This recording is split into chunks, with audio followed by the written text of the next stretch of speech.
ওই তো মসজিদের মাইকে এলান হইয়া যায়, অমুকের পুত্র অমুক আর দুনিয়াতে নাই। তোমার আর আমার নামেও তো এমন একটা এলান হইয়া যাবে, শরীরের কাপড় কিন্তু টানিয়া টানিয়া খুইলা ফেলাবে। কাফনের কাপড় পরাইয়া চারজন চার কাঁধে লইয়া তোমাকে আর আমাকে অন্ধকার কবরের দিকে নিয়ে যায়। কেমন জানি কাফনের কাপড়ের ভিতর থেকে লাশের বুক ফাটা আর্তনাদ। ওই কবরের দিকে আমাকে নিও না, ওই কবরে ভালো থাকার মতো আমি কোনো কাজ করতে পারি নাই। ওই কবরে আমারে নিও না, ওই কবরে আমারে নিও না। ওই কবরে তো আমাদের সবাইকে যেতে হবে। এটা আজব ঘর, সাপ বিচ্ছুর ঘর, পোকা মাকড়ের ঘর, আজাব গজবের ঘর। এই কবরটাই কারো জন্য জান্নাতের বাগান, আর কারো জন্য জাহান্নামের গর্ত। এজন্য কিয়ামতের দিন মানুষগুলি পেরেশান থাকবে। যিনি সর্বশেষ দুনিয়া থেকে বিদায় হবে, কবরে 40,000 বছর থাকবে। কিয়ামতের ময়দানে 50,000 বছর থাকতে হবে। হাসরের ময়দান ফুলছিরাত আবার 30,000 বছর। ওই কিয়ামতের ময়দানে ডানে বামে কোথাও তাকানোর তোমার আর আমার সুযোগ নাই। উপরের দিকে তাকায় থাকতে হবে। উপরের দিকে সব মানুষ উলঙ্গ থাকবে, সব মানুষ উলঙ্গ থাকবে, উলঙ্গ। অনেক ভালো লাগতেছে, আপনারা সবাই মনোযোগী আছেন। আর মানুষ না আসলেও চলবে। আমার দিলটা সাক্ষী দেয়, আজকের মাহফিলটা আমার আল্লাহর দরবারে কবুল হয়ে যাবে, কবুল হয়ে যাবে। আমার দিলটা সাক্ষী দেয়, এই মানুষগুলোকে আমার মাওলা কাল কিয়ামতের দিন জান্নাত দিয়া দেবে, জান্নাত দিয়া দেবে। বান্দা আল্লাহর সহিত যেমন ধারণা করে, আল্লাহ বান্দার সহিত তেমন ব্যবহার করে। আপনার চিন্তা আপনার, আমার চিন্তা আমার। একজন আরেকজনের চিন্তা করার কোনো সুযোগ কিয়ামতের দিন নাই। একজন আরেকজনের দিকে তাকাইতে পারবে না, সবাই উলঙ্গ। আম্মা জান আয়েশা সিদ্দিকা ডাক দিয়া কয়, আল্লাহর নবী গো, আমিও কি উলঙ্গ থাকবো নাকি? নবীজি ডাক দিয়া কয়, তুমিও উলঙ্গ থাকবা? আম্মা জান চোখের পানি ফালাইয়া কান্দে আর কয়, আমিও উলঙ্গ থাকবো, আমার কি লজ্জা লাগবে না নাকি? লজ্জা লাগবে না নাকি? নবীজি ডাক দিয়া কয়, আয়েশা রে, এমন কঠিন একটা মুহূর্ত থাকবে, কেউ কারো দিকে তাকানোর সময় পাবে না। সবাই উপরের দিকে তাকায় থাকবে, একজন আরেকজনের দিকে তাকানোর সুযোগ নাই। মানুষগুলি দৌড়াদৌড়ি লাগায় দেবে, এক পর্যায়ে দৌড়াদৌড়ি লাগাবে আর বলবে, আল্লাহ তাড়াতাড়ি বিচার কার্যটা শুরু করিয়া দাও, তাড়াতাড়ি শুরু করিয়া দাও। এটা আদম নবীর কাছে দৌড়াবে। আদম নবীর কাছে গিয়া বলবে, আব্বা তুমি আমাদের আব্বা লাগো,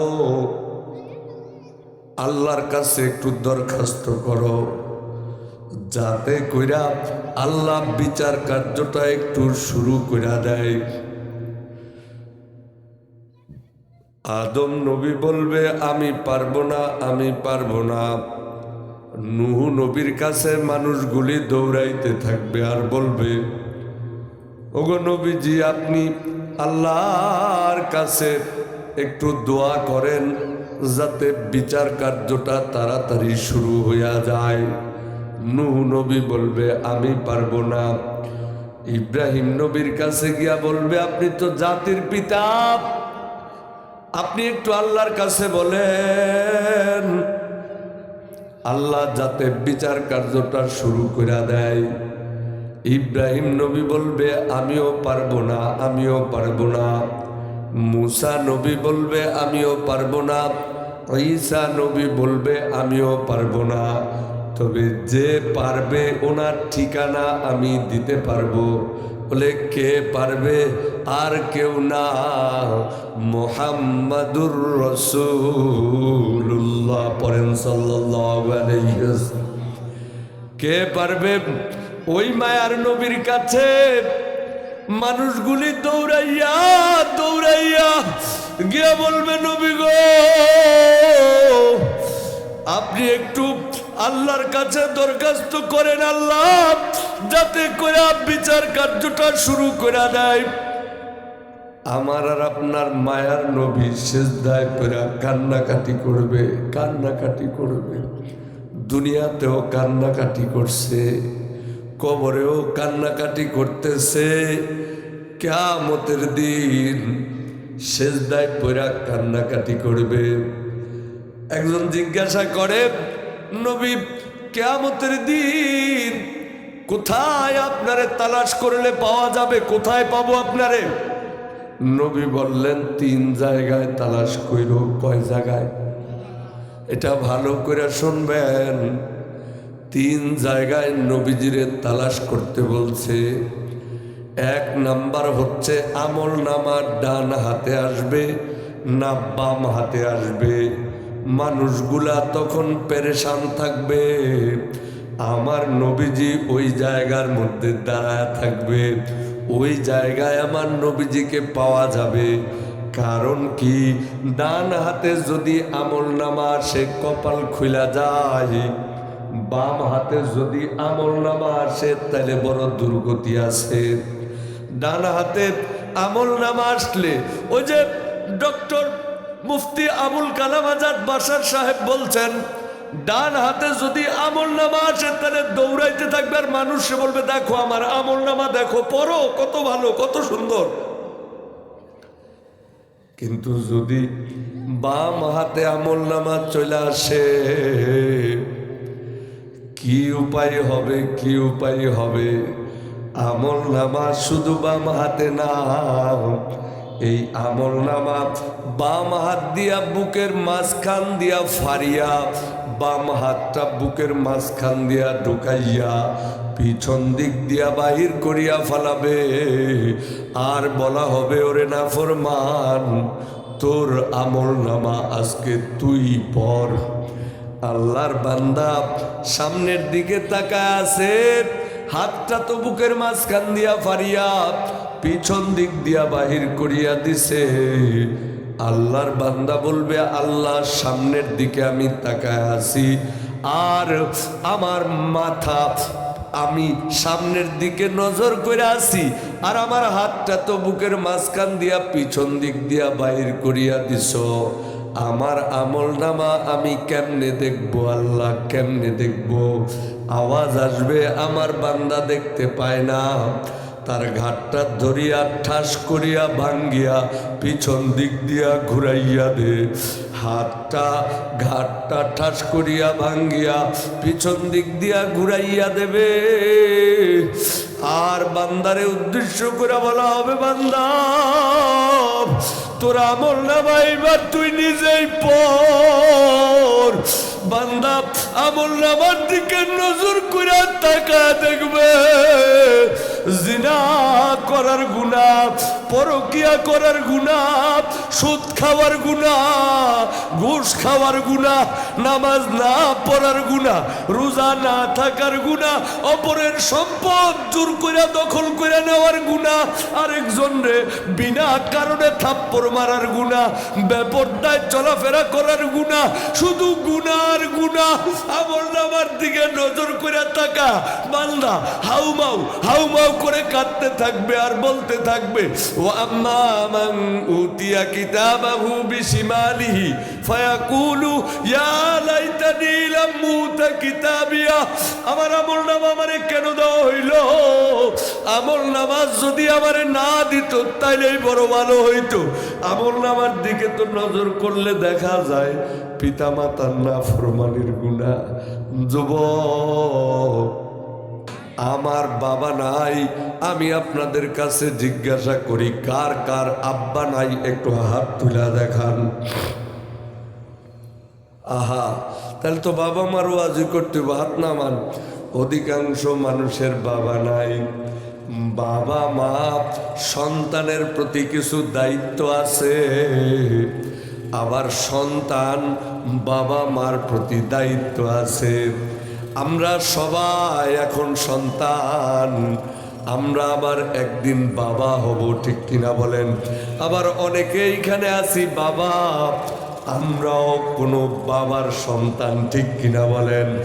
এই জন্য বাবা মার এক নাম্বার দায়িত্ব, সন্তান যখন দুনিয়াতে আসবে ডান কানে আজান দেবে, বাম কানে একামত দেবে। জোরে আওয়াজ দিয়া আপনারা বলবেন, সন্তান যদি দুনিয়াতে আসে বাবা মার এক নাম্বার দায়িত্ব ডান কানে আজান দেওয়া আর বাম কানে একামত দেওয়া। এখন তো সিজারের সময় পেট কাইটা ফালানো হয়, আজান আর একামত কেমন জানি উঠা গেছে। এখন খেয়াল রাখবেন, যেভাবেই সন্তান দুনিয়াতে আসুক না কেন, এটা সিজারের মাধ্যমেই হোক আর নরমালি হোক, সন্তান যখন দুনিয়াতে আসবে বাবা মা এক নাম্বার দায়িত্ব সন্তানের ডান কানে আজান, বাম কানে ইকামত দেওয়া। কারণ কি, সন্তানের ডান কানে যদি আজান দেওয়া হয়, বাম কানে যদি ইকামত দেওয়া হয়, এই সন্তানরে কেমন জানি পরোক্ষভাবে বোঝানো হয়, রে আদরের সন্তান, তোর জিন্দিগির আজান হয়ে গেছে, তোর জিন্দিগির ইকামত হয়ে গেছে, তোর জন্য আরেকটা নামাজ অপেক্ষা করতেছে। ওই নামাজের কোনো আজানও নাই, ইকামতও নাই। ওই নামাজটা কিসের নামাজ বলেন? জানাজার নামাজ। ওই সন্তান নাস্তিক হবে না, ওই সন্তান মুরতাদ হবে না, ওই সন্তানের ব্রেন ভালো থাকবে। যেই সন্তানের ডান কানে আজান দেবে, বাম কানে ইকামত দেবে। তাহলে বাবা মার এক নাম্বার দায়িত্ব, সন্তান যখন দুনিয়াতে আসবে ডান কানে আজান দেবে, বাম কানে ইকামত দেবে। মনে থাকবে তো ইনশাআল্লাহ? দুই নাম্বার, চমৎকার সুন্দর একটা ইসলামিক নাম রাখবে। এটা মনে থাকবে নি? না আকাশি বাতাসি ট্যাবলেট, এগুলা মানুষের নাম। ট্যাবলেট মানুষের নাম, জড মানুষের নাম। এরকম নাম রাখা যাবে না। ইসলামিক নাম রাখতে হবে, ভালো নাম রাখতে হবে। এটা পিতামাতার দায়িত্ব। সন্তান যখন দুনিয়াতে আসবে মা বাবা সন্তানের ইসলামিক নাম রাখবে। 7 দিনের দিন সন্তানের জন্য আকিকা করবে। সন্তানরে ইসলামী শিক্ষায় শিক্ষিত করবে, ধর্মীয় শিক্ষা দেবে। সন্তানরে কোরআন পড়াইতে হবে, ধর্মীয় শিক্ষায় শিক্ষিত করতে হবে। এটা বলবো না সারা জীবন আপনার সন্তানরে ধর্মীয় শিক্ষা দেন, আপনার সন্তানকে স্কুলে পড়ান, কলেজে পড়ান, ইউনিভার্সিটিতে পড়ান, ডাক্তার বানান, ডক্টর বানান, ইঞ্জিনিয়ার বানান, ব্যারিস্টার বানান, যে যা খুশি বানান, কোনো সমস্যা নাই। কিন্তু ছোট্টবেলায় সন্তানটাকে ধর্মীয় শিক্ষায় শিক্ষিত, অর্থাৎ কোরআন তার সিনার মধ্যে দিয়ে দিতে হবে। ঠিক কিনা বলেন? আল্লাহর বান্দার অন্তরের মধ্যে, আপনার সন্তানের অন্তরের মধ্যে যদি কোরআন থাকে, ওই সন্তান বড় হলে নাস্তিক হবে না, মুরতাদ হবে না। বাবার কবরের কাছে গিয়ে সন্তান দোয়া করবে, দোয়া করবে। সন্তান দোয়া করলে আল্লাহ দোয়া কবুল করে ভালায়। কোরআন যার অন্তরে থাকে সে দামি হইয়া যায়। যদি কোটিপতির সন্তানের অন্তরে থাকে দামি হইয়া যায়, রিক্সাওয়ালার সন্তানের অন্তরে থাকে দামি হইয়া যায়, ঠেলাওয়ালার সন্তানের অন্তরে যদি কোরআন থাকে দামি হইয়া যায়। এটা বড় লোক, ছোট লোক, গরিব ধনী, এটা ভেদাভেদ করে না।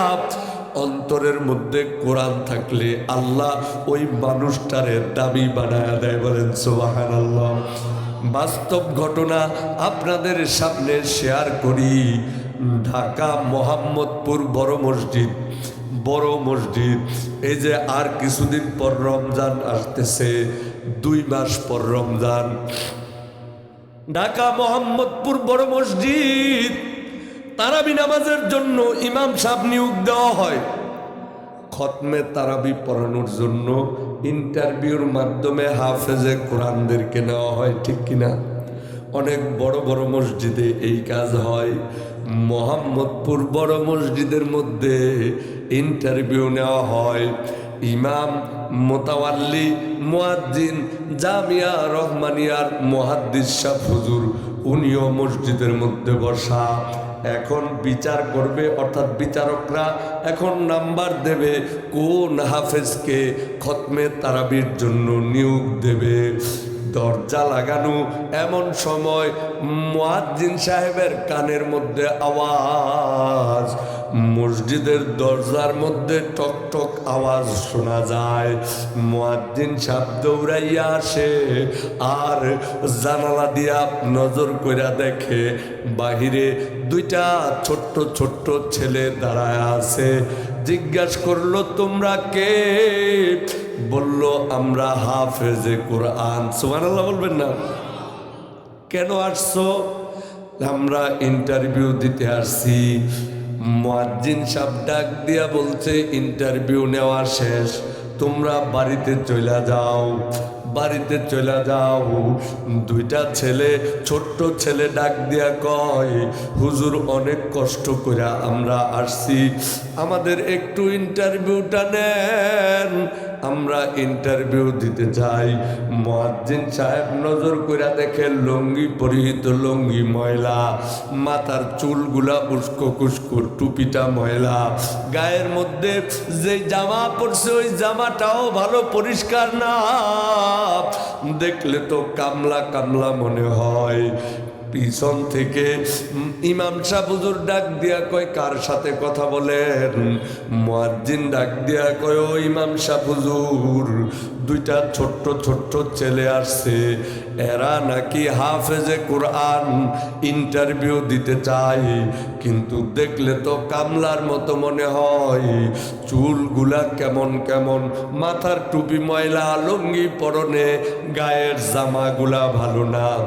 জামিয়া রহমানিয়ার মুহাদ্দিস সাহেব হুজুর সাথে বসা।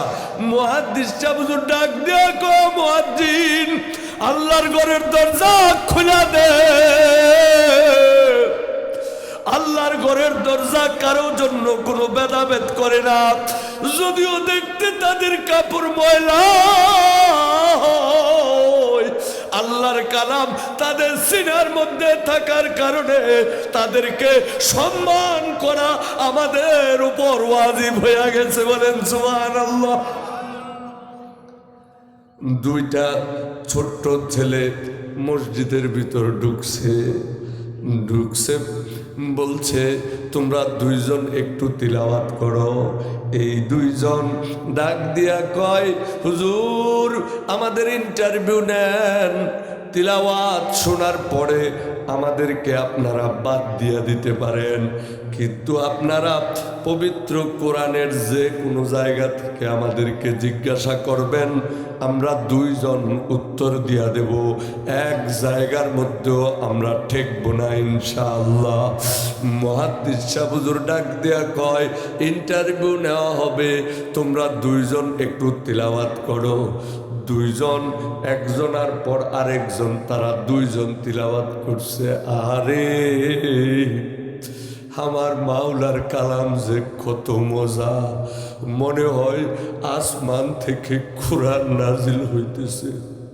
ওই যে মুফাজ্জল ভাইয়ের একটা সন্তান হাফেজে কোরআন হইল, দুপুরে আমাদেরকে দাওয়াত করে, অনেক মানুষের দাওয়াত করে খাওয়াইছে, শুধু এই কারণে বাবা খুশি, সন্তান হাফেজ হয়েছে এই জন্য খুশি। আমারেও, আমার দোয়া করবেন, আমারেও আল্লাহ একটা ছেলে সন্তান দিছে। এটা 9.5 বছর বয়স, তার যখন 7.5 বছর বয়স তখনই 7 মাসে 30 পারার হাফেজ হয়ে গেছে, আলহামদুলিল্লাহ। আমার ছেলেটা এখন ঢাকা মার্কাজু ফয়জিল কোরআন আল ইসলামীতে পড়ে। বলতে নিষেধ করছে মাহফিলে, তারপরেও মনে আসছে বলে ভালাই।